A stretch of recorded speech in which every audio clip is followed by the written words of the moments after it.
The first time I ate someone's grief, it was an accident. My aunt had just died, and my cousin couldn't stop crying at the funeral. She clutched her mother's wedding ring so tight her knuckles grew white. When she hugged me, she pressed the ring into my palm. I slipped it into my pocket, and something strange happened on the drive home. A warm sensation spread through my gut, like I'd swallowed a shot of good whiskey. By the time I parked in my driveway, I felt freaking amazing, light, almost euphoric. I didn't make the connection until 2 weeks later. I was stress eating a gas station cherry cupcake, the kind with that nuclear red icing that stains everything it touches. The ring remained in my pocket, and when I pulled it out to look at it, some of that sticky icing smeared across the metal. Without thinking, I licked it clean, and when the ring touched my tongue, it dissolved, melting like cotton candy while that same warmth flooded my system, only stronger this time. Much stronger. That's when I understood what had happened. Somehow, I ate her grief. 5 years passed, and I turned it into a business. Not officially, of course. You can't exactly put "grief eater" on a business card.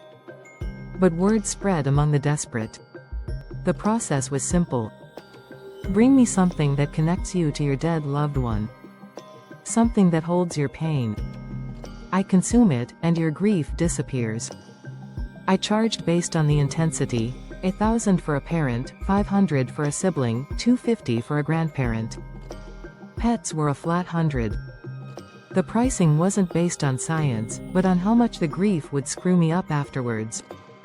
But I didn't tell my clients what happened to their grief afterward. It didn't disappear. It lived inside me. I'd consumed the emotional trauma of 78 dead loved ones, and each one had left something behind, a whisper, an itch, a memory, that wasn't mine. I called them the chorus. Most days, I could handle them. They were just background noise, the mental equivalent of a TV left on in another room. But lately, they'd been getting louder. More demanding. The whispers had become conversations. Conversations had escalated into arguments. Please had replaced the arguments. Let us out. Let us see them. We miss them. I ignored them and kept eating.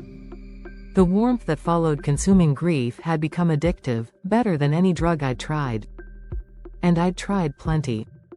The business was just an excuse to keep feeling that rush. Ever since I was a kid, I'd had the same recurring nightmare, being trapped inside my body, conscious but unable to move or speak, while something else controlled me from within. I'd wake up screaming, drenched in sweat, grateful to be back in control. As I got older, the nightmares became less frequent, but more intense. The idea of being reduced to a passenger in my own flesh terrified me more than death itself. I'd rather cease to exist than exist as a prisoner inside my body. I never connected these nightmares to my new profession. Never saw the warning signs. Until it was too late. On a rainy Tuesday, a woman brought me her brother's baseball cap. He'd killed himself 3 months ago, and she hadn't slept well since. She passed me the cap with trembling hands. The next few hours were a blur of psychological torture.